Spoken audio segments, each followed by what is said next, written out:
Cek. Bismillahirrahmanirrahim.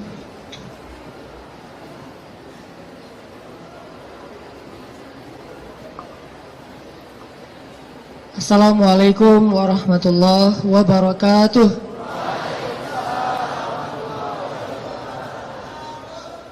Alhamdulillahirabbil alamin. Alhamdulillahilladzi anzala as-sakinata fi qulubil mu'minin liyazdadu imanan ma'a imanihim. Asyhadu an la ilaha illallah wahdahu la syarikalah wa asyhadu anna Muhammadan abduhu wa rasuluhu la nabiyya ba'dah. Allahumma salli wa sallim wa barik ala sayyidina Muhammad wa ala alihi wa sahbihi wa man tabi'ahu ila yaumil qiyamah. Radina billahi rabba wa bi Muhammadin nabiyya wa bil islami dina. Rabbi syrah li sadri wa yassir li amri wa hlul 'uqdatam min lisani yafqahu qawli. Sehat teman-teman semuanya?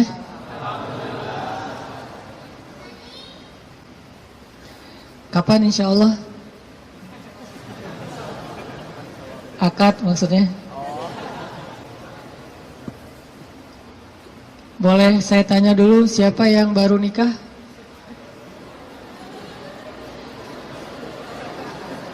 Siapa yang baru mau nikah? Baru mau. Wah, banyak di belakang ternyata. Di depan gak ada yang mau. Siapa yang udah lama pengen nikah?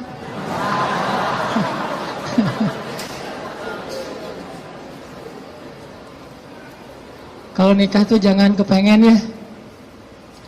Langsung datang aja, ditolak datang lagi, ditolak datang lagi. Kayak Julaibib, pantang menyerah.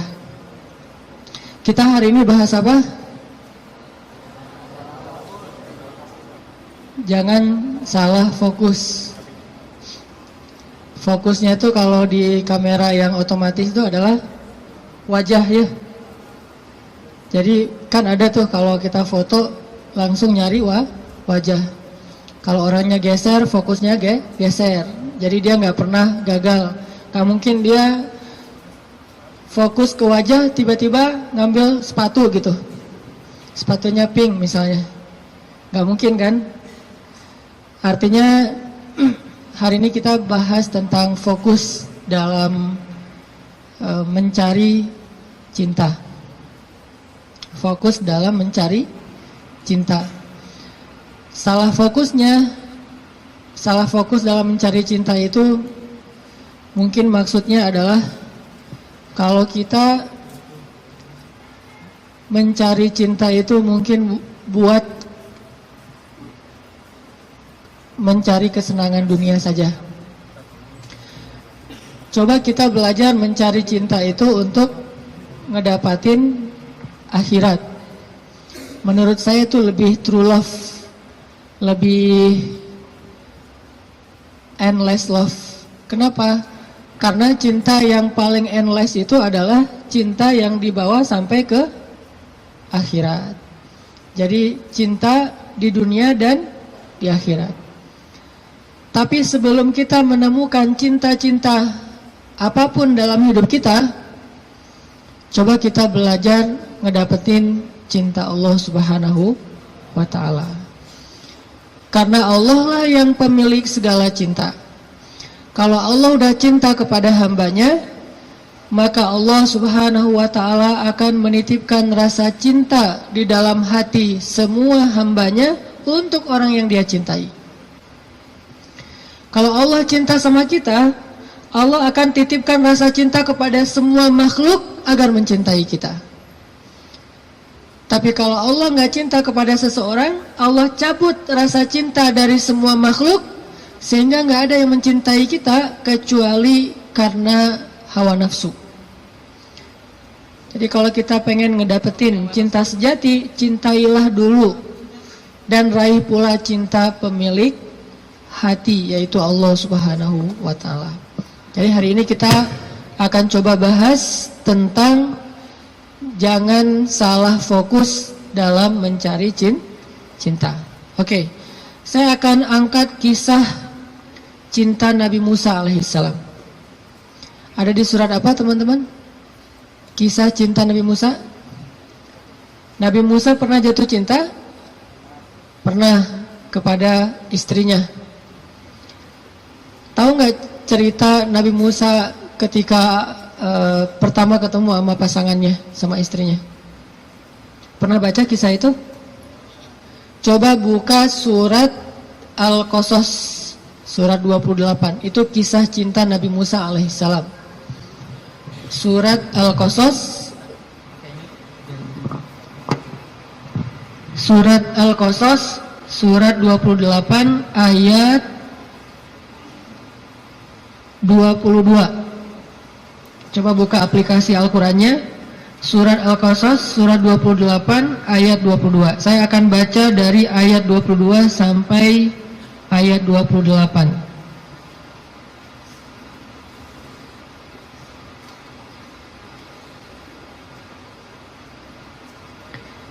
Surat Al-Qasas ayat 22 sampai 28. A'udzu billahi minasy syaithanir rajim. Bismillahirrahmanirrahim. Walamma tawajjaha tilqa'a Madyana qala 'asa rabbi an yahdiyani عسى ربي أن يهديني سواء السبيل ولما ورد ماء مدين وجد عليه أمة من الناس يسقون ووجد من دونهم امرأتين تذودان قال ما خطبكما قالتا لا نسقي حتى يصدر الرعاء وأبونا شيخ كبير فسقى لهما ثم تولى إلى الظل فقال رب إني لما أنزلت إلي من خير فقير فجاءته إحداهما تمشي على استحياء قالت إن أبي يدعوك ليجزيك أجر ما سقيت لنا فلما جاءه وقص عليه القصص قال لا تخف نجوت من القوم الظالمين قالت إحداهما يا أبت استأجره إن خير من استأجرت القوي الأمين قال إني أريد أن أنكحك إحدى بنتي هاتين على أن تأجرني 8 حجج فإن أتممت 10 فمن عندك وما أريد أن أشق عليك ستجدني إن شاء الله من الصالحين قال ذلك بيني وبينك أيما الأجلين قضيت فلا عدوان علي والله على ما نقول wakil. Dan ketika Musa menghadap ke arah negeri Madian, ia berdoa, semoga Tuhanku membimbingku ke jalan yang benar. Lalu saat ia sampai di sebuah sumber air di negeri Madian itu, ia menjumpai di sana sekumpulan orang yang sedang memberi minum kepada ternaknya. Dan ia melihat di belakang orang banyak itu dua perempuan yang sedang menambat ternak mereka. Musa bertanya, apa yang kalian butuhkan? Kedua perempuan itu menjawab, kami tidak dapat memberi minuman ternak kami sebelum penggembala-penggembala itu memulangkan ternak mereka, sedangkan ayah kami adalah orang tua yang sudah lanjut usianya. Lalu Musa menolong mereka dengan memberi minuman ternak itu. Kemudian dia kembali ke tempat teduh lalu berdoa, ya Tuhanku, sesungguhnya aku sangat membutuhkan suatu kebaikan yang turun darimu kepadaku. Tidak lama kemudian datanglah kepada Musa salah seorang dari dua perempuan tadi, berjalan dalam keadaan malu-malu. Ia berkata, sesungguhnya ayahku memanggil engkau agar ia memberikan hadiah terhadap kebaikanmu dengan memberi minuman ternak kami tadi. Maka tatkala Musa bertemu dengan ayah perempuan itu dan menceritakan kepadanya cerita tentang dirinya, laki-laki itu berkata, janganlah kamu khawatir, kamu telah selamat dari orang-orang yang zalim itu atau Fir'aun. Lalu salah seorang dari kedua perempuan itu berkata, wahai ayahku, ambillah ia sebagai pekerja kepada kita.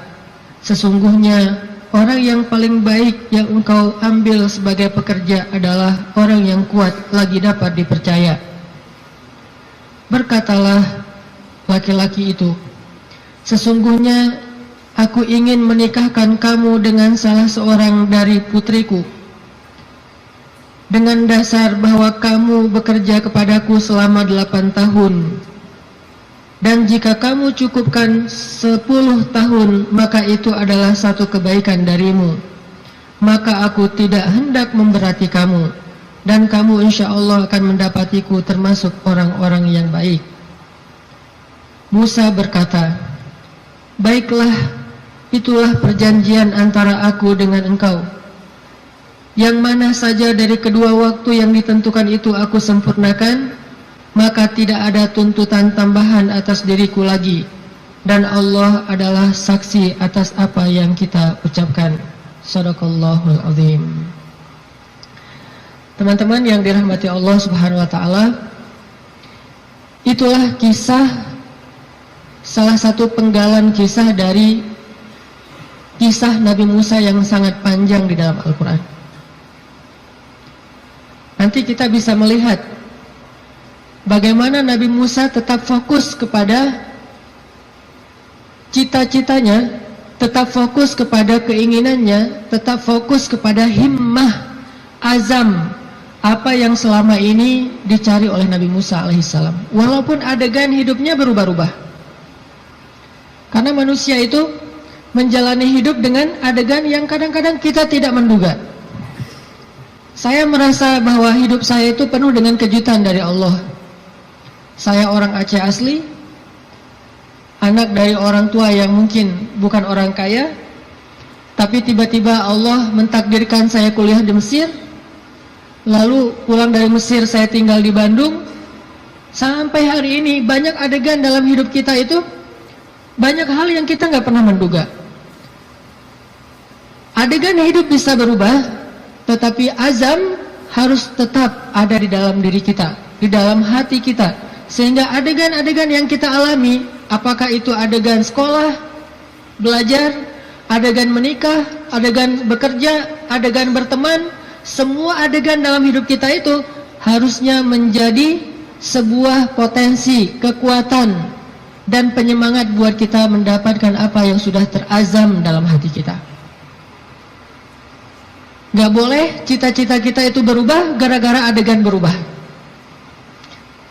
Gak boleh harapan kita itu berubah gara-gara situasi berubah.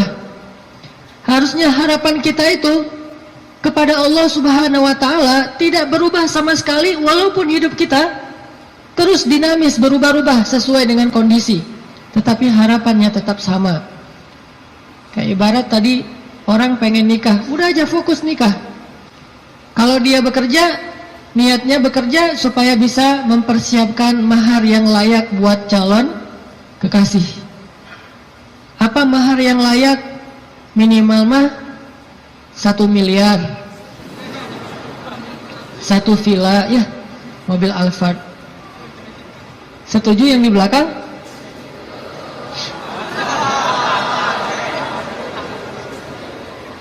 Kalau nggak sampai segitu pun minimal 1 motor, rumah kontrakan, sama pendapatan yang cukup untuk kita berdua. Yang saya sebut dengan cukup, kadang-kadang cukup itu lebih baik daripada lebih loh.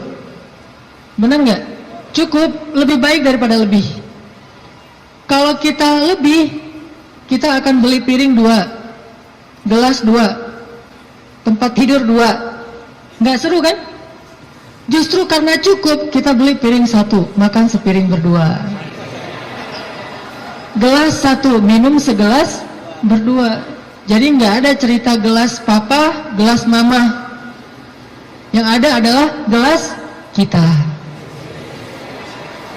Kan suka ada tuh di rumah-rumah gelas papa, gelas mama kan ya. Beli di supermarket, ditulis jelas itu. Ini punya siapa, ini punya siapa, udah di tag masing-masing. Kalau mama salah ngambil gelas, gelas papa dipakai sama mama, nanti diminta tukar. Mah, itu gelasnya papa. Oh ya, maaf pak, salah, balik. Akhirnya mamanya minum kopi, papanya minum teh misalnya. Kebalik kan? Harusnya gelas itu 1 berdua. Tolong yang mau nikah ya, di rumah siapkan hanya 1 gelas. Sisanya dikotakin aja, kalau ada tamu baru dikeluarin. Yang kita pakai sehari-hari hanya 1 gelas. Itu cinta yang nyembah. Karena Nabi minum hanya dari gelas yang bekas diminum oleh Aisyah. Kecuali kalau aku agak-agak susah ya. Kalau misalnya gelas, Nabi itu Aisyah minum, setelah selesai Aisyah minum, Nabi akan lihat mana bekas bibirnya Aisyah. Maka Nabi persis akan minum dari bekas bibirnya Aisyah. Masih mikir mau nikah? Kerja untuk mempersiapkan mahar yang layak, nafkah yang cukup. Sekolah untuk belajar bagaimana menjadi suami atau istri yang soleh-solihah. Jadi apapun adegannya, dia jadikan sebagai potensi, semangat, dan kebaikan untuk dia raih apa yang dia harapkan. Itulah Musa alaihissalam. Dia punya sebuah azam, dia punya sebuah cita-cita, ingin membebaskan Bani Israel dari perbudakannya Fir'aun, ingin melakukan revolusi di negeri Mesir, ingin mengajarkan kepada Bani Israel la ilaha illallah, ingin mengajarkan kepada Bani Israel agama Yahudi. Sehingga adegan dia menikah pun, dia mencari seorang perempuan yang bisa mendukung dakwahnya. Jadi dia bukan mencari seorang perempuan yang hanya dia senangi saja, bukan mencari seorang calon istri yang hanya ngeklik doang tuh di hatinya, tapi dia mencari calon istri selain ngeklik di hatinya,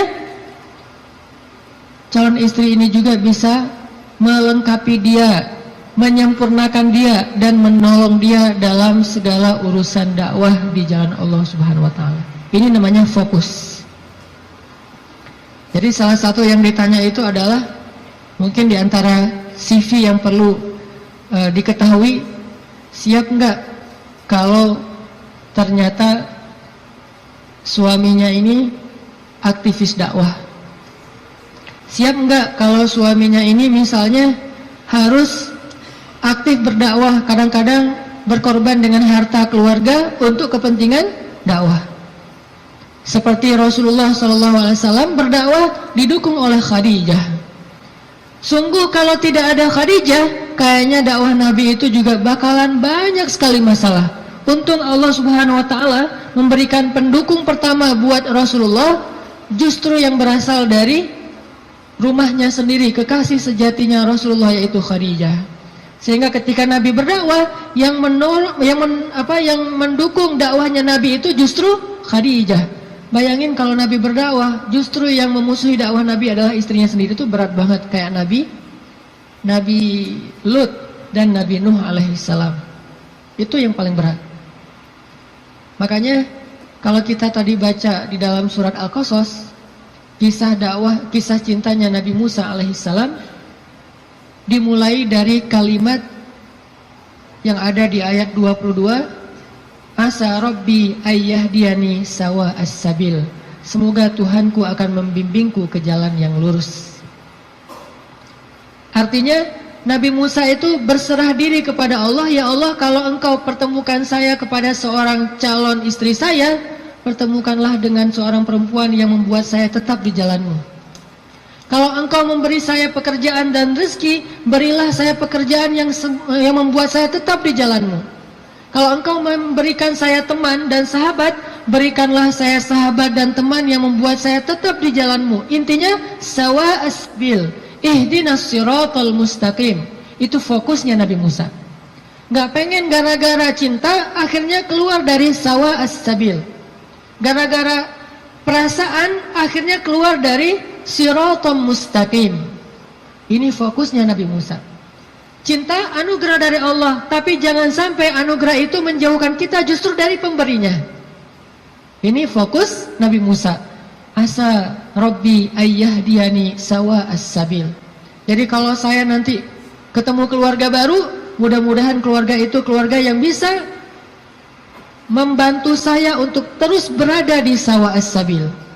Kalau saya ketemu calon suami, mudah-mudahan suami itu yang membimbing saya, waj'alna lil muttaqina imama, membimbing saya tetap di sawa as-sabil, di jalan yang Allah ridhoi.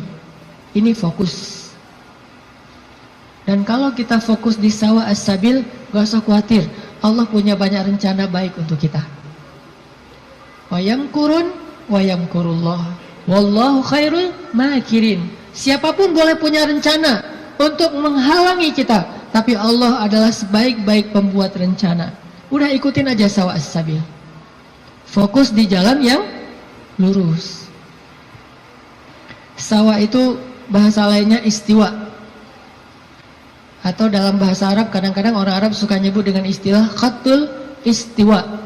Terus jadi bahasa Indonesia katulistiwa.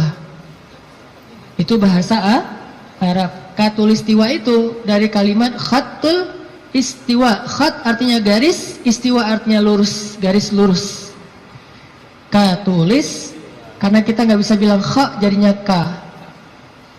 Khadijah jadinya Khadijah. Sama kayak misalnya orang Sunda nggak bisa bilang ain jadinya e. Ketika Nabi SAW manggil Aisyah, panggilan Aisyah siapa? Aish. Sampai di Sunda jadinya Eis. Itu bahasa Arab. Aish jadinya Eis. Jadi Eis itu aslinya Eisah. Aisyah. Tetaplah di sawa as-sabil, tetaplah di jalan Allah yang lurus. Nggak usah berbelok, nggak usah keluar dari garis itu. Kalau udah terlanjur keluar, buru-buru balik. Karena Allah cuma memberikan jaminan kebaikan bagi orang yang tetap berada di sawa as-sabil. Kalau dia keluar dari situ, Allah sudah tidak menjamin apapun. Kalau kita pengen hidup kita dijamin sama Allah, nggak bakalan kecewa, dikasih banyak kejutan, surprise yang luar biasa. Gampang sebetulnya caranya, tetaplah di sawa as-sabil, nggak usah melenceng. Kalau kita udah tetap di sawa as-sabil, tunggu aja, terus berjalan. Di setiap beberapa titik nanti kita akan temukan Allah menyediakan surprise buat kita, sebagaimana Allah sediakan untuk Musa alaihissalam. Sawa as-sabil.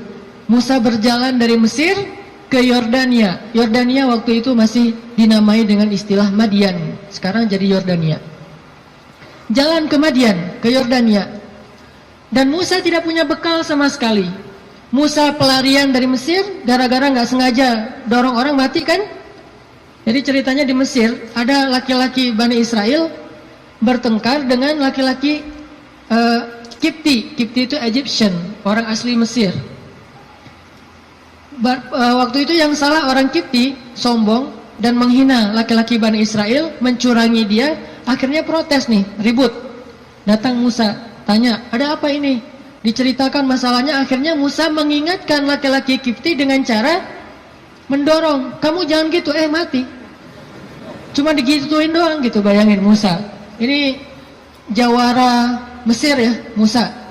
Kalau di kita mungkin ada jawara Depok, jawara Bekasi, jawara Betawi kan ya.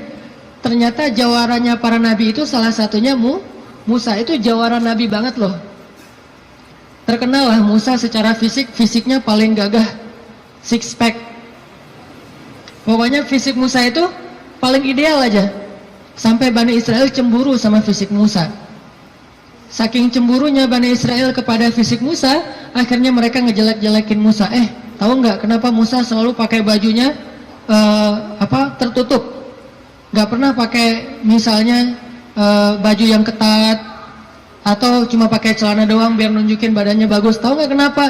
Kenapa kata Bani Israel? Karena dia itu punya penyakit kulit. Difitnah Nabi Musa oleh Bani Israel. Saking Nabi Musa tertutup. Akhirnya Allah membebaskan Nabi Musa dari fitnah itu. Suatu saat Nabi Musa lagi mandi di sebuah oasis. Dia naruh bajunya di atas batu. Dia hanya mandi pakai celana. Dan itu bukan aurat bagi laki-laki. Karena badannya bukan aurat, perut bukan aurat. Dia mandi nih. Begitu selesai mandi, mau ngambil baju, ternyata batunya udah pindah.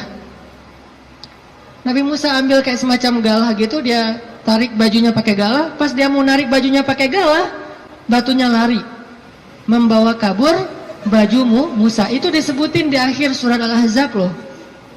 Ini bukan dongeng, kisah Al-Quran.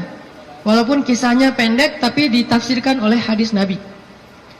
Batunya lari tuh, bawa kabur bajunya Nabi Musa, sehingga Nabi Musa ngejar-ngejar batu itu sambil mengatakan hajar, saubi, hajar, saubi, hajar. Batu saya dibawa, baju saya dibawa lari batu. Kan susah kan, baju batu, baju batu. Nabi Musa ngejar-ngejar bajunya dibawa lari sama batu. Kemana batu itu lari bawa baju Nabi Musa? Ke tempat-tempat orang Bani Israel ngumpul. Cari mana skate park, dia ke skate park. Skateparknya Bani Israel. Jadi anak-anak Bani Israel lagi main skate gitu, batu lari, wah dijadikan obstacle gitu, wah ngetrik gitu ya. Ngetrik di atas batu. Jadi kickflip apa segala macam gitu, ngetriknya di atas batu. Dikejar-kejar sama Musa. Kirain sama Bani Israel, Musa juga lagi parkur gitu, ngejar-ngejar batu. Wah Musa parkur, ternyata Musa tuh jago parkur, badannya bagus kan. Lewat tempat skatepark. Lewat lagi nanti tempat anak-anak main futsal. Musa lari, ternyata Musa pelari hebat, maraton gitu. Semua tempat-tempat ngumpul anak-anak muda Bani Israel tuh batu nyamperin gitu. Ada tempat futsal, tempat skatepark, kafe. Ada orang Bani Israel lagi ngopi-ngopi gitu, lagi ngobrol nggak jelas gitu kan. Lewat batu, Nabi Musa ngejar di belakang. Wis, Musa badannya bagus. Semua orang pada ngeposting hashtag Musa keren. Viral aja. Jadi viral bahwa Musa itu ternyata badannya keren banget. Di mana-mana di repost, jadilah selebgram. Followersnya nambah. Followers apa? Bani Israel yang kagum kepada Musa. Ini bahasa saya analogikan dengan kekitaan ya. Ini hanya analogi. Udah gitu, batu itu ternyata berhenti di tengah pasar Bani Israel. Berhenti di tengah pasar. Udah lari jauh, akhirnya berhenti. Musa datang ngambil baju langsung dipakai karena malu. Walaupun bukan aurat, Musa itu menjaga diri. Nggak mau mentang-mentang badannya bagus tunjukin ke cewek-cewek. Nanti cewek, selfie misalnya. Musa itu seorang nabi, terjaga. Dia nggak mau kayak gitu. Kita belum juga six pack, baru two pack lah ya. Udah pamer, posting shred, langsung posting. Udah gitu edit dikit biar jadi three packs. Musa udah six pack masih ngejaga biar orang-orang tidak jadi fitnah pakai bajunya. Habis pakai baju karena marah sama batu, Akhirnya dipukul tuh batu sama Musa sampai batu itu retak. Bayangin, batu gede loh. Ada yang pernah pukul batu retak? Batu bata kali ya. Batu beneran nih, retak, dan tangan Musa biasa-biasa aja. Itu kekuatan Musa, makanya dorong orang dikit mati. Mungkin kalau sekarang Musa itu kayak MMA lah ya, mixed martial art gitu. Jadi bisa semua jenis bela diri. Nah, artinya Musa alaihissalam lari dari Mesir gara-gara habis dorong orang, terus dia mati, nggak sengaja. Kata Musa, ini bukan salah saya, salah setan.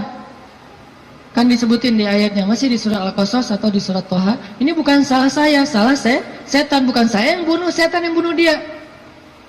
Jadi teman-teman, satu-satunya suuzon yang berpahala itu adalah suuzon sama setan. Itu berpahala banget. Satu-satunya husnuzon yang berdosa adalah husnuzon sama setan. Jangan salah-salahin setan, kasihan, masa dikambing hitamin? Enggak, setan memang harus disalahin. Jadi kalau ada apa-apa nih gara-gara setan nih, misalnya, aduh, auzubillahi minasyaitonirrajim gitu kan? Bahasa zikirnya gara-gara setan apa? Kalau bahasa sehari-hari, nih setan nih kerjaannya nih. Kalau bahasa zikirnya, auzubillahi minasyaitonirrajim. Enggak masalah. Jangan sembarangan nuduh setan buat jahat atau makar, buktikan dulu gitu kan ya. Enggak, setan memang boleh disuuzonin, satu-satunya makhluk yang boleh.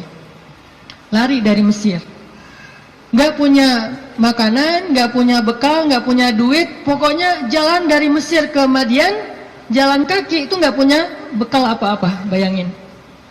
Sehingga Musa berhari-hari hanya minum air, enggak makan apapun.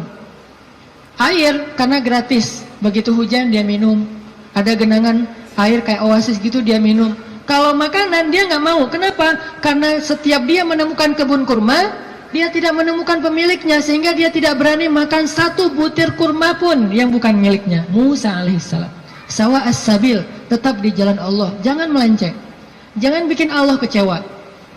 Jangan sampai kita ngelakuin sesuatu yang Allah itu nggak ridho. Makan, minum, ikhtiar, ta'aruf dan segala macam. Pokoknya sawa as-sabil. Kalau kita sawa as-sabil, gak usah khawatir, Allah yang jamin. Musa lapar, gak ngambil, gak metik kurma sembarangan, tetap aja biarin lapar. Sampai di Madian, dalam keadaan lapar banget, hanya minum air putih selama beberapa hari, belum makan. Sampai di Madian, tiba-tiba Musa ngelihat di sebuah oasis yang rindang, ada sekelompok orang penggembala lagi ngasih minum ternak-ternak mereka, onta. Dan yang disebut dengan gembala di zaman para nabi, itu satu gembala bisa punya ratusan ekor onta loh. Jadi bayangin kalau ada 10 penggembala aja nih, berarti lebih dari 1000 ekor onta. Dan tahu nggak berapa banyak onta kalau minum? Onta itu kalau minum hampir seperti gajah. Dan dia minum bukan karena haus, dia minum itu karena menabung air. Dia nampung air di punuknya, sehingga kalau dia melakukan perjalanan panjang, dia nggak perlu minum dalam waktu seminggu pun nggak masalah, karena dia akan mengambil air dari punuknya yang disimpan. Jadi ada penyimpanan air di belakangnya, kayak tangki air gitu, kayak toren. Musa punya onta itu punya toren yang disebut dengan punuk onta. Jadi kalau dia minum bukan hanya karena haus, aduh haus banget minum, udah selesai pergi, enggak, haus banget minum, udah gitu, kok masih minum, nampung dulu di toren, ditaruh di toren. Bayangin satu ekor onta punya satu toren, ada 1000. Berapa lama nunggu ngantrinya tuh? Nah, waktu itu Musa ngelihat di antrian paling belakang ada 2 cewek. Ceweknya solehah, malu-malu di belakang, megang onta. Onta mereka nggak terlalu banyak, mungkin sekitar 10 atau 15 gitu pegang. Tapi paling belakang nungguin sambil berdiri culang-cilang gitu. Gimana nih gitu-gitu kan, bingung kan, cewek berdua di antara banyak cowok. Ini ciri-ciri calon istri ideal tuh gitu. Jadi kalau lihat cewek lagi culang-cilang, nah ini calon saya nih. Kemana neng? Lagi nunggu angkot. Angkot kemana? Angkot ke Bandung. Ke Bandung mah nggak ada angkot dari Depok gitu. Naik kereta atau naik travel. Oh iya, saya nggak pernah ke Bandung. Ya udah saya temenin, jangan gitu ya.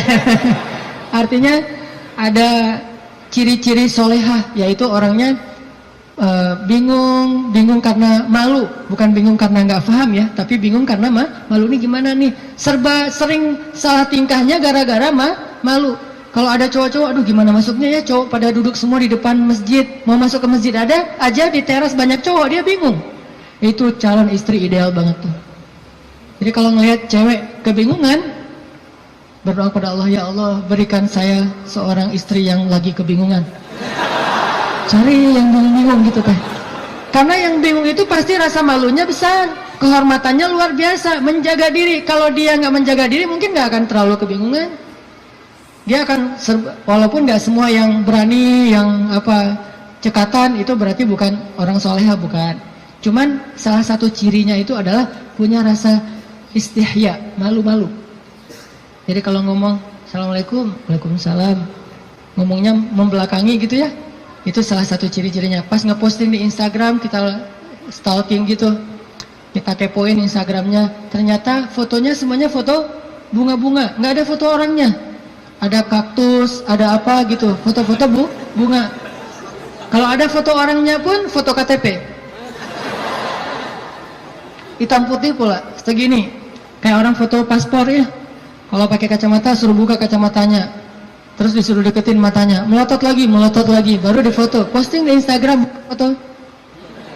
Kalau gitu berarti beda lagi nih karakternya. Karakter yang istrinya Musa malu-malu di belakang, duduk aja berdua nungguin. Akhirnya karena ngelihat ini perempuan kok ngantri berdua, Musa samperin. Datang Musa nanya, "Ma khatbukuma?" Segitu doang pertanyaannya. Jadi jangan panjang-panjang. Jangan nanya nomor handphone, jangan nanya akun Instagramnya apa, jangan basa-basi segala macam, jangan tiba-tiba pura-pura salah nomor telepon yang nyasar. Nanya aja, "Ma khatbukuma?" Ada apa? Kenapa kayak gini? Kenapa di belakang? Kenapa? Bahasa sederhananya adalah kenapa kalian berdiri saja di sini? Ma khatbukuma? Apa masalah kalian? Kedua perempuan ini terus bilang, kami tuh pengen ngasih minum ternak kami, tapi nggak bisa, soalnya laki-laki itu banyak yang ngerumunin air, dan kami nggak enak kalau mau desak-desakan dengan mereka. Sedangkan ayah kami sudah tua, nggak bisa memberikan minuman ternak. Musa melihat perempuan ini butuh pertolongan, akhirnya Musa ngambil ternaknya. Nggak banyak ngomong. Emang ternaknya namanya siapa? Salah tanya lagi kan ya? Basa-basinya lebay, salah. Udah aja ambil ternaknya, kemudian dibawa oleh Musa, diberi minum. Bayangin Musa yang dalam keadaan capek banget, lapar, perjalanan jauh, masih sanggup memberi minum ternak. Dan dulu cara ngasih minum ternak, itu ngambil timba, timbanya tuh kayak ember, kalau di kita ember, kalau orang Arab nyebutnya timba. Dalwun itu ember besar, diambil nggak pakai tali, turun ke dalam sumur, sumurnya besar gitu, ngambil air, naik lagi ke atas, ngasih minum kepada onta, turun lagi ke bawah, naik lagi ke atas. Bayangin tuh, lumayan kan? Buat latihan otot. Musa turun, naik ke atas, bawa minuman untuk ternak. Ada 10 onta, bayangin, minimal 10 ember. Dalam keadaan lapar, lemes, perjalanan jauh, lelah, kurang tidur. Coba, kekuatan Musa. Dan itu langsung diketahui oleh cewek-cewek nanti, bilang dia itu orang yang kuat luar biasa. Kasih minuman ternak, udah selesai itu, dikasih lagi ke cewek-ceweknya pada pulang. Jazakallah khair, wa iyyakum, pulang aja. Musa setelah mereka pulang, nggak pura-pura apa gitu, aduh, di sini warung Padang di mana ya, nggak nanya-nanya gitu. Nggak minta kepada perempuan itu balasan apapun. Di sini warung Padang di mana, di sini KFC di mana atau apa gitu. Dia cuma menyerahkan onta perempuan itu, kemudian dia kembali ke tempat yang teduh. Sampai di tempat yang teduh, dia berdoa lagi kepada Allah. Apa kata Musa? Kata Musa, Rabbi inni lima anzalta ilayya min khairin fakir. Ya Allah, saya fakir. Fakir itu butuh banget. Ya Allah, saya butuh banget rezeki darimu. Saya lapar. Ngomong ke Allah Subhanahu wa ta'ala. Saya lapar ya Allah, saya butuh kebaikan darimu, karena saya sangat kekurangan sekarang, fakir sekali. Dalam keadaan lagi lelah kayak gitu, Musa kalau ada masalah apa-apa, Robbi, coba bayangin, ayat 22, Robbi, ayat 24, Robbi, ayat-ayat sebelumnya dan sesudahnya juga, Robbi, ada masalah dikit, Robbi, minta kepada Allah. Ketemu seseorang yang mungkin kayaknya ngeklik banget dan soleha nih, atau soleh, jangan ngomong ke dia dulu, ngomong ke pemilik hatinya dulu, Robbi, yang itu tuh. Nanti Allah tiba-tiba ngeklik hatinya, udah jalan, balik lagi ke belakang. Ada apa, Kang? Enggak manggil. Kayak tadi ada yang manggil perasaan. Ternyata yang manggil bukan suara, tapi hati, perasaannya yang manggil. Oh, ya, kita kan nggak mau malu-maluin cewek ya. Jadi yang ngomong kayak gitu tuh kita, oh iya saya tadi manggil, mau nanya, ini kalau mau misalnya masjid yang terdekat di mana ya? Tanya masjid kita sih, biar soalnya gitu ya. Masjid terdekat di mana? Oh, masjid ya, saya pengen sholat jamaah. Saya nggak bisa sih kalau nggak sholat jamaah, orangnya gimana gitu. Mulai kan ya sholat jamaah. Oh ya, ada di situ di apa dekat balai kota. Oh iya ya, di situ juga banyak warung kok. Enggak, saya mah hari ini puasa. Malah hari Jumat gitu ya. Hari Jumat puasa. Jadi soleh banget lah ya intinya. Musa balik kepada tempat teduh, berdoa kepada Allah. Jadi kalau ada masalah lapar, doa. Kesasar, doa. Bingung, doa. Apapun, ilahi, Robbi, itu sawa as-sabil. Kalau kita mau makan satu buah korma di sebuah kebun, mintanya kepada pemilik kebun. Pak, boleh saya minta satu butir korma? Minta kepada dia. Tapi kalau kita lapar, minta kepada Allah. Allah itu pemilik alam semesta. Bukan cuma satu kebun kurma, tetapi langit dan bumi milik Allah. Minta kepada pemiliknya, Robbi. Baru setelah itu ikhtiar kepada makhluk. Awalnya ikhtiar ke langit, baru kemudian ikhtiar di bumi. Jadi teman-teman, pesan moral pertama adalah kalau kita pengen ditolong oleh Allah, kalau kita pengen Allah kasih banyak kejutan, kalau kita pengen hidup kita itu penuh dengan kebaikan, pesan moral pertamanya adalah sawa as-sabil. Jangan keluar dari jalan Allah Subhanahu wa taala. Jalan Allah itu artinya syariat. Syariat itu dalam bahasa Arab artinya jalan hidup, the way of life, yaitu Islam. Jangan keluar dari jalan Allah. Tetap aja di situ. Pasti Allah kasih. Kalau pengen pas kita berjalan tiba-tiba ada kejutan dari langit, sawa as-sabil, tetap di situ. Jangan kecewain Allah.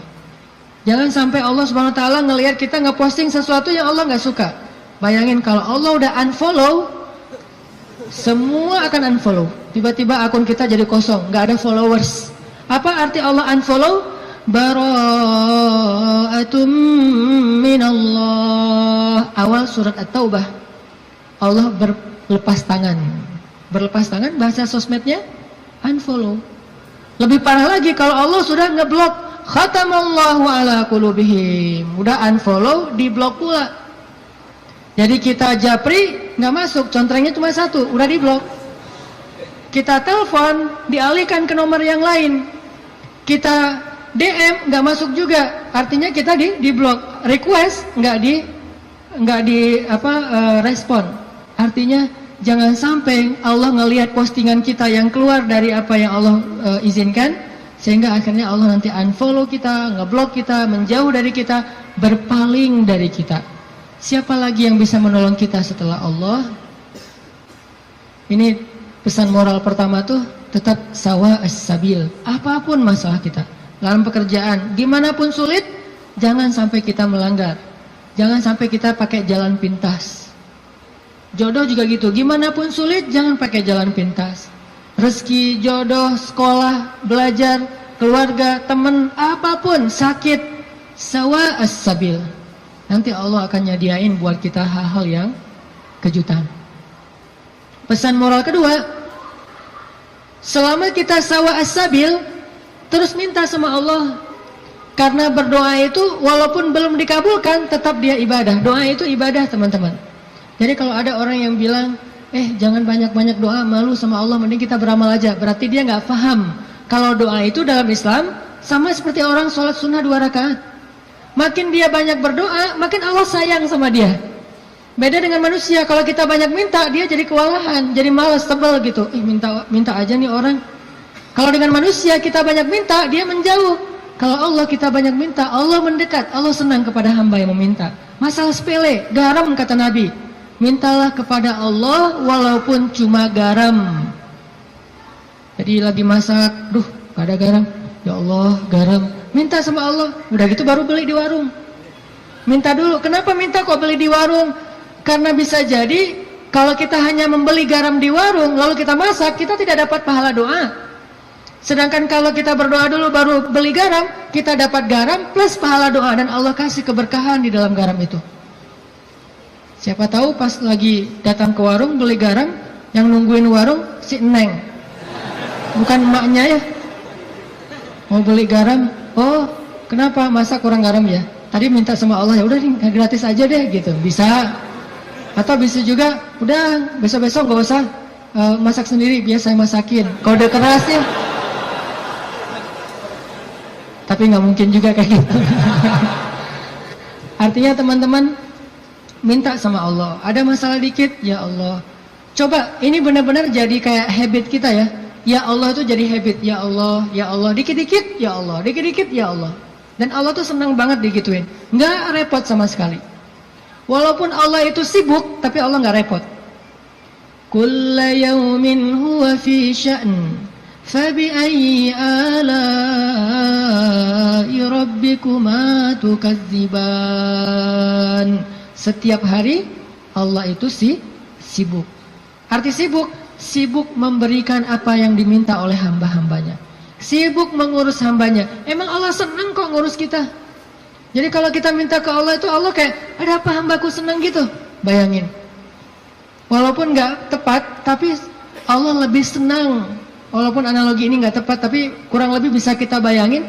Allah itu lebih senang kepada hambanya yang meminta kepadanya daripada seorang pelayan di sebuah restoran, di sebuah kafe, yang ketika kita minta sesuatu dia tersenyum, dia ada apa Pak, langsung nyatet, langsung dikirim ordernya.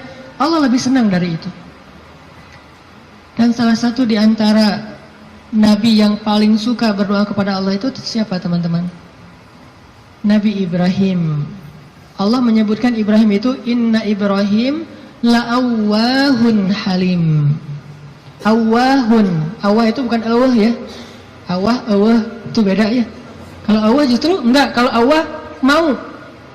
Awwahun artinya da'a, suka berdoa. Ibrahim itu ada masalah dikit, ya Rabbi, doa.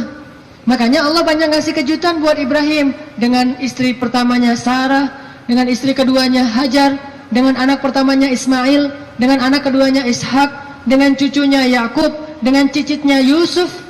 Banyak Allah kasih kejutan buat Ibrahim. Kenapa? Karena Ibrahim sawa as-sabil dan da'a, selalu berada di jalan Allah dan selalu minta sama Allah.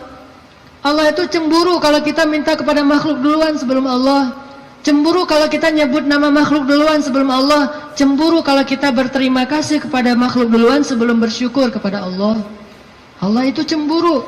Dan Allah layak untuk cemburu. Sehingga kalau kita minta ke Allah duluan, Allah senang banget. Ya Allah, saya lagi kayak gini, sebutin. Baru ikhtiar. Jadi sehari-hari itu jadikan habit kita itu da'a, dikit-dikit Rabbi, Ilahi, Ya Allah, Ya Tuhanku, gitu.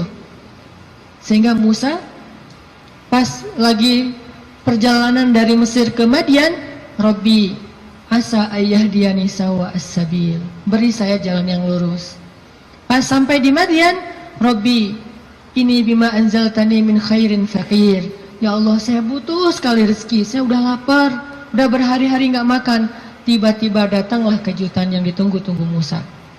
Salah satu dari dua cewek tadi yang ngasih minuman ternak, datang lagi nih.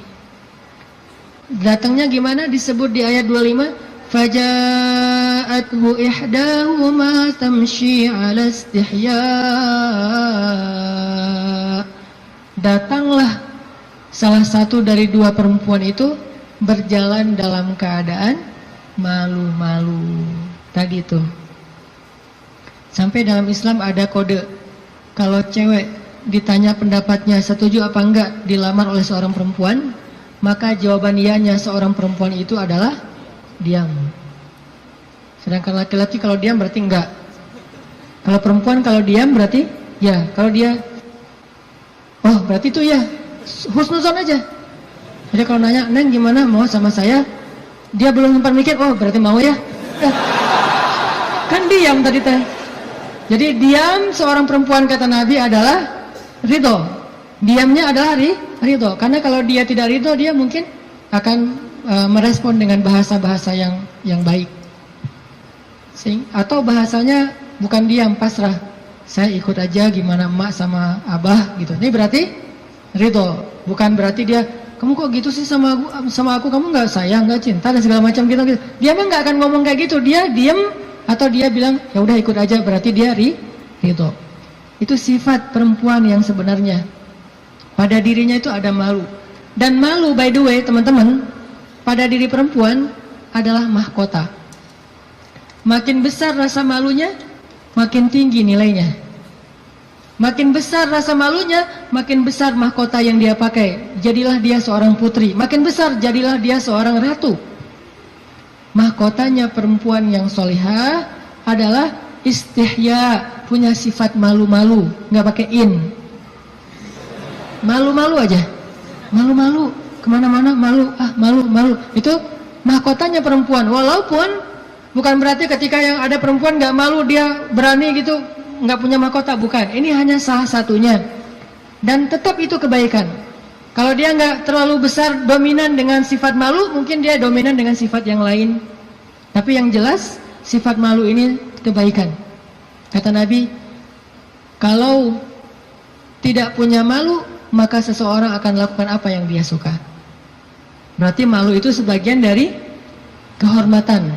Malu itu sebagian dari harga diri. Sehingga kalau orang udah nggak punya sifat malu, maka dia kehilangan harga diri dan kehormatan, dia akan lakukan apapun yang dia suka. Jadi malu anugerah dari Allah untuk perempuan. Aisyah pemalu. Saking pemalunya Aisyah, kalau lagi malu wajahnya kemerah-merahan, pink. Pink dalam bahasa Arab humairo. Pink itu humairo. Aisyah itu kalau lagi malu pink wajahnya. Sehingga kalau Nabi melihat wajah Aisyah pink, humairo, Nabi senang melihat Aisyah, oh Aisyah lagi malu, Aisyah lagi senang, Aisyah lagi tersipu-sipu, sehingga wajahnya menjadi pink. Aisyah itu seorang perempuan yang sangat pemalu, sama dengan Maryam, sama dengan Khadijah, sama dengan Fatimah, perempuan yang sangat pemalu.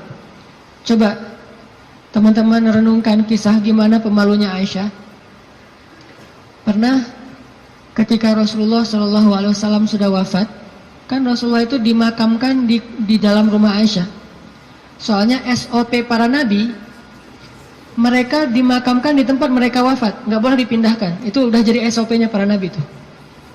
Jadi kalau meninggalnya di sini, ya udah di sini dimakamin, nggak boleh ke pemakaman khusus tempat lain atau pemakaman umum, nggak boleh. Jadi karena Rasulullah wafatnya di atas pangkuan Aisyah di kamarnya, maka kamar itu jadi tempat Rasulullah dimakamkan, makam di situ, dibuat kayak ruangan.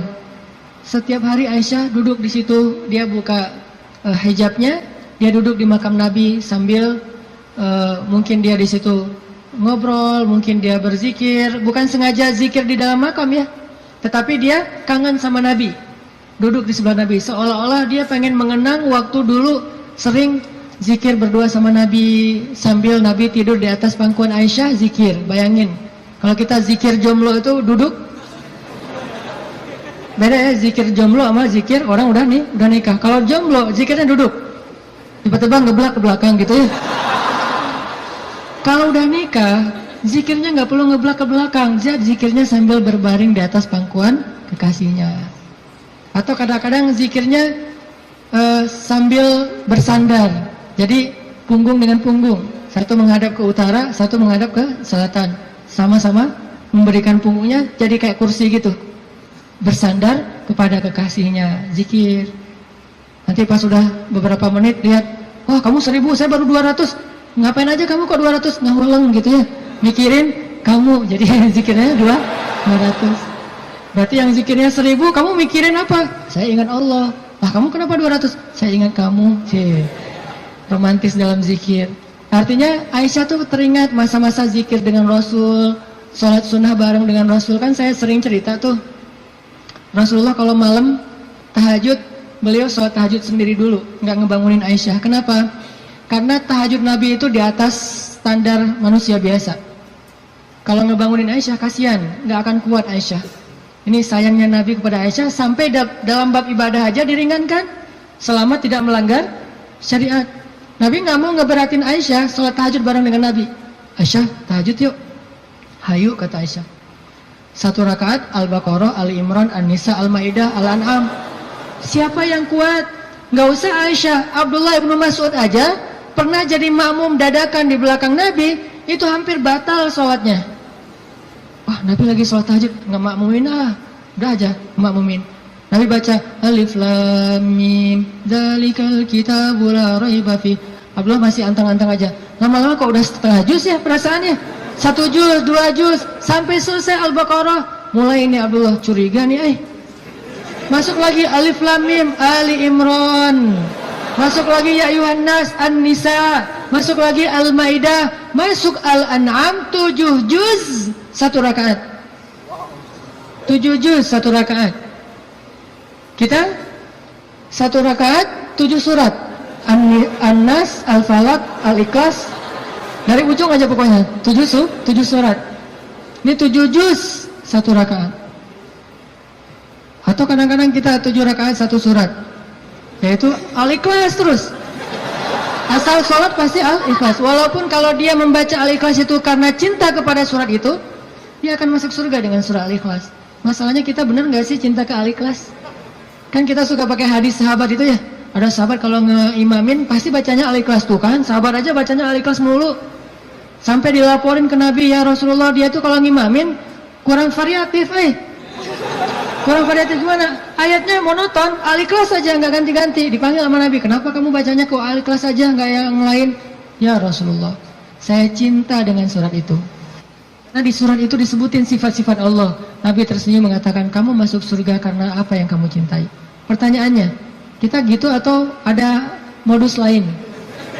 Al-Ikhlas itu nggak perlu mikir dan cepat kan? Jadi bukan karena cinta banget dengan Al-Ikhlas. Ini harus jujur nih. Nabi sholat tahajud. Udah selesai tahajud, baru ngebangunin Aisyah pas witir. Jadi Aisyah itu diajak sholatnya pas witir. Aisyah, witir yuk. Kan Aisyah manja-manja gitu kan ya. Susah bangunnya, akhirnya dipercikin air di wajahnya sama Nabi. Kan saya sering bilang, percikan air ke wajah calon kita. Kalau belum ada, latihan pakai guling dulu. Guling di latihan biar pas mercikinnya itu enak gitu. Kalau ini ada lebih rezeki sedikit, beli nano spray. Kan enak tuh malam-malam nano sprayan. Jadi masuk ke pori-pori langsung segar gitu. Artinya Rasulullah memercikan air ke wajah Aisyah. Ayo Aisyah tahajud. Akhirnya witir bareng. Setelah selesai witir, kan Nabi itu kalau sholat tahajud itu ini ada tutorial tahajud ala Rasulullah ya.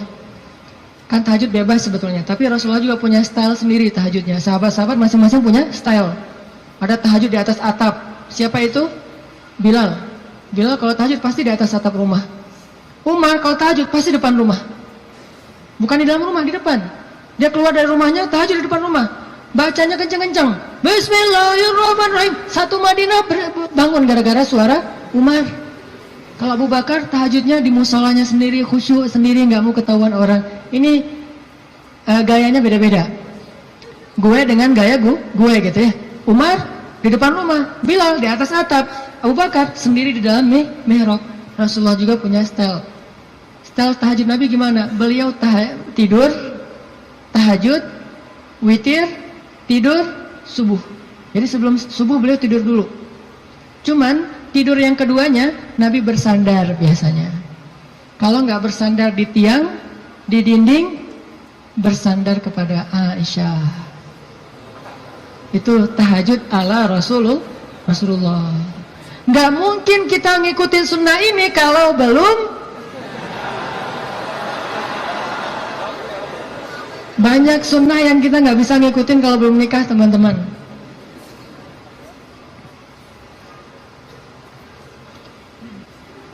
Ya, Waktu jam 11.25. Sebentar lagi ya, 5 menit aja lagi. Kisah Musa. Lanjut ya, dipotong ya.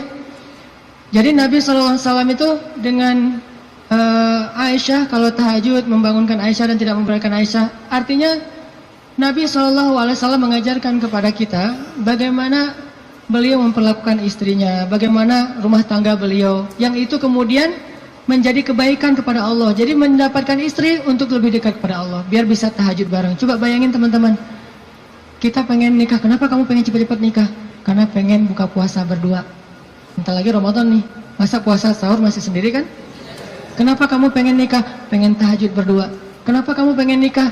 Pengen ngaji berdua, store hafalan. Suaminya hafal surat Al-Ikhlas, store gitu ke istrinya. Kan baru hijrah, Al-Ikhlas dulu kan? Al-Fatihah, Al-Ikhlas.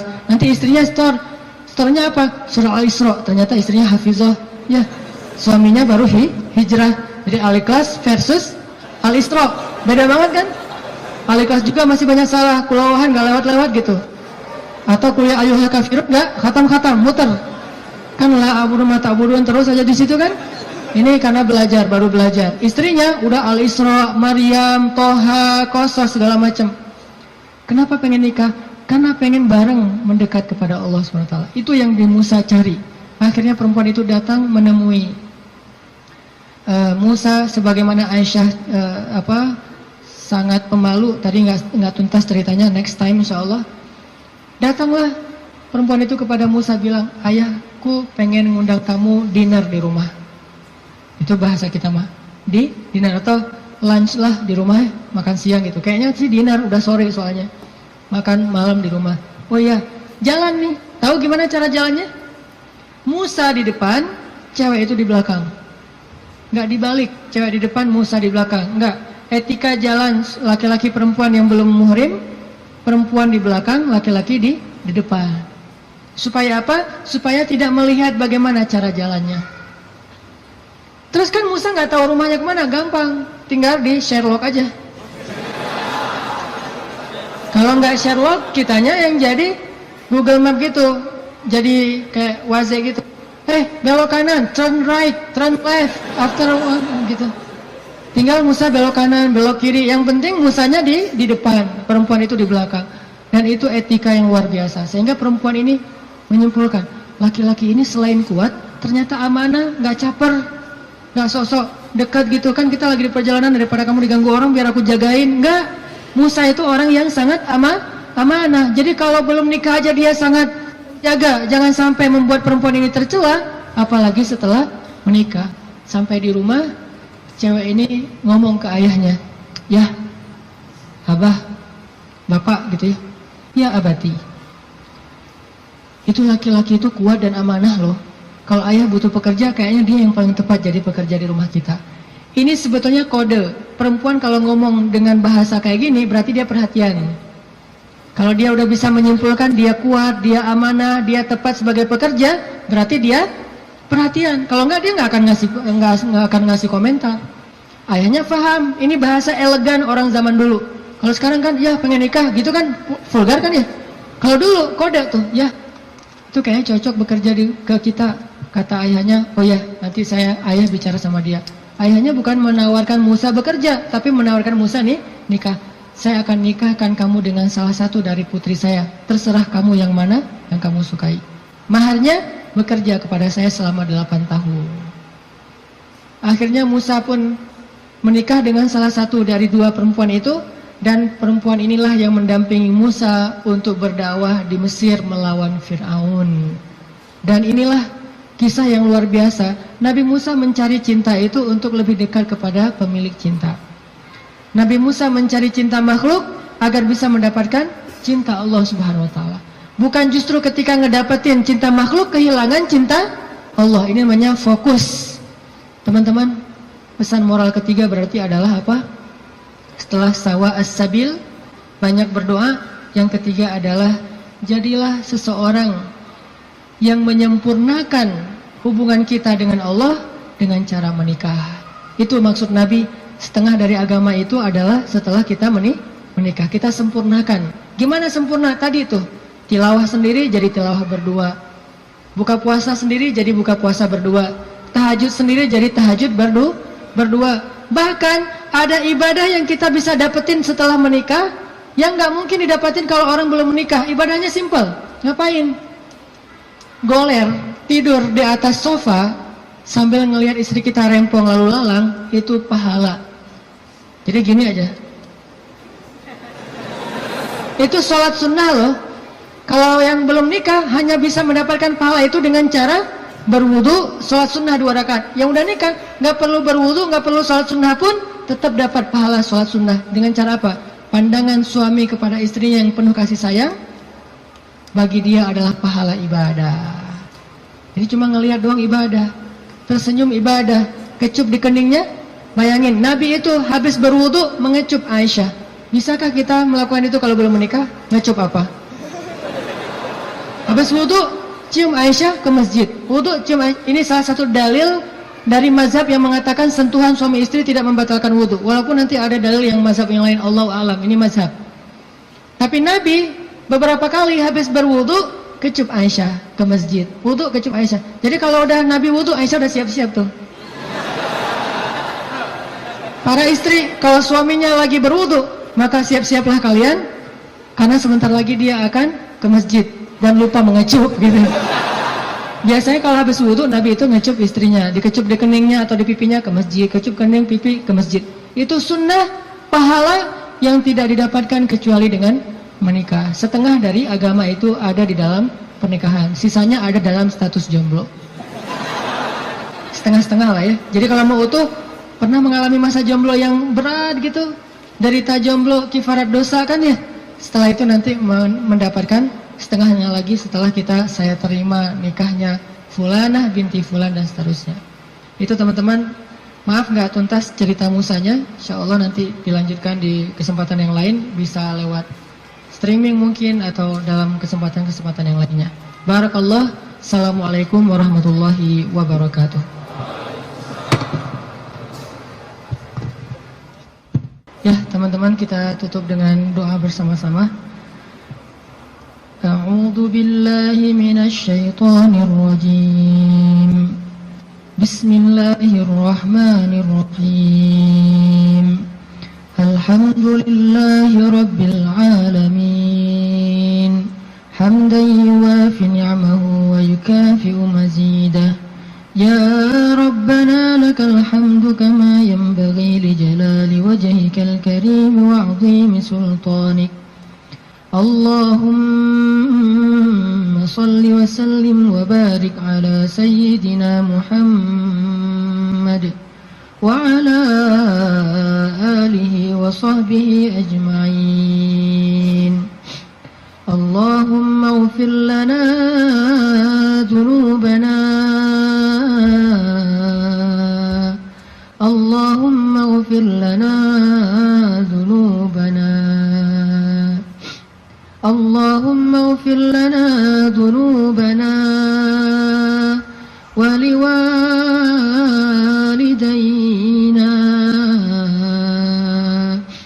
wa liwalidayna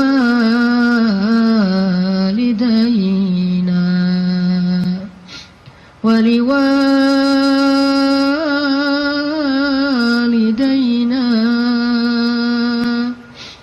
wa liwalidayna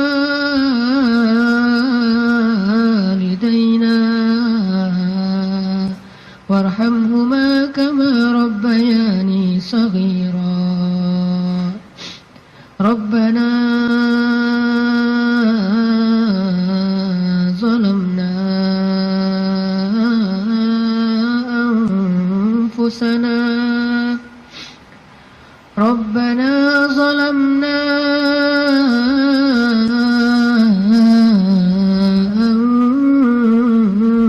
anfusana. Rabbana zalamna anfusana wa illam taghfir lana wa tarhamna lanakunanna minal khasirin.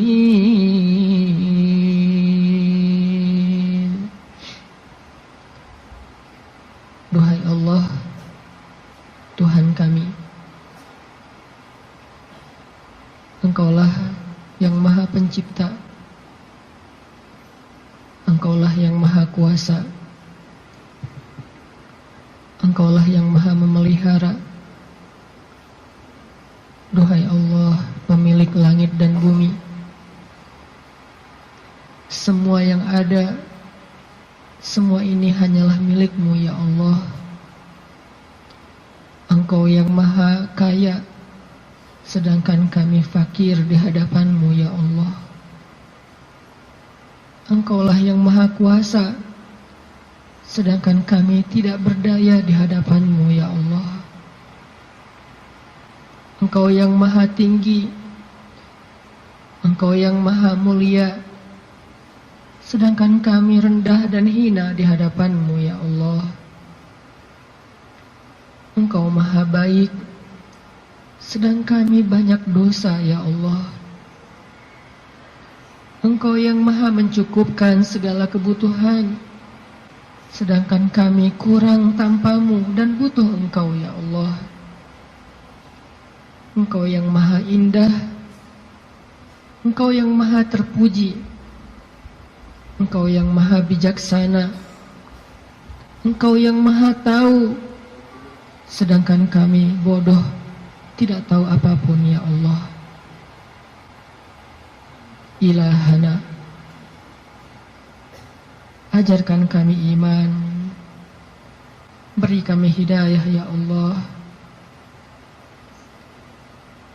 Jika Engkau memberikan kepada kami dunia dan seisinya, tetapi Engkau tidak memberikan iman, sungguh kami menjadi orang yang rugi. Tetapi jika Engkau beri kami iman, walaupun tidak Engkau berikan dunia dan apapun juga selainnya, pasti kami menjadi orang yang bahagia. Beri kami iman sebelum dunia ya Allah. Beri kami iman sebelum harta ya Allah.